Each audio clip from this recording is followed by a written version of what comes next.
સ્થાનિક સ્વરાજની ચૂંટણીને લઈને ભાજપના વરિષ્ઠ નેતા દિલીપ સાંઘાણીએ ગુજરાતી જનતાને એડવાન્સ અભિનંદન પાઠવ્યા છે। તેમણે ભાજપને મળતા સમર્થન બદલ જનતાનો આભાર વ્યક્ત કર્યો। દિલીપ સાંઘાણીએ કોંગ્રેસ પર નિશાન સાધતા જણાવ્યું કે ખેડૂતો પર થયેલા અત્યાચાર અને ગોળીબાર બાદ ગુજરાતમાંથી કોંગ્રેસનો સફાયો થયો છે। તેમણે ભારપૂર્વક કહ્યું કે ભાજપને મળતું જન સમર્થન એ ખેડૂતો અને જનતાના હિતમાં કરાયેલા કાર્યનું પરિણામ છે।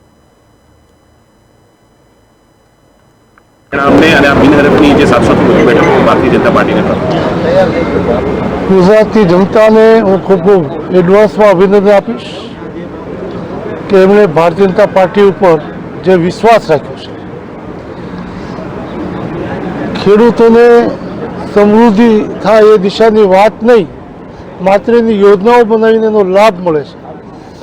કોંગ્રેસ જ્યારે ખેડૂતોની વાત લઈને જાય ત્યારે મને યાદ આવે બે જ મુદ્દાઓ। એક તો હું નાનો હતો ત્યારે કોંગ્રેસના સમયમાં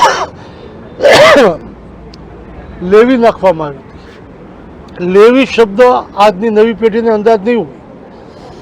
ખેડૂતોને જે પાક પાકે, દુષ્કાળ કે મુશ્કેલી જેવી પરિસ્થિતિઓ આવે તો સરકાર ખેડૂતોના બજાર કિંમત 20 રૂપિયા ચાલતા હોય મણના, તો એમ નક્કી કરે કે 15 રૂપિયા ખેડૂતોએ આપવાનું છે, તો ખેડૂતોએ 15 રૂપિયામાં સરકારને આપવું પડે અને ન આપે તો એને જેલમાં પૂરે। એવા લગભગ 500 થી 600 ખેડૂતોને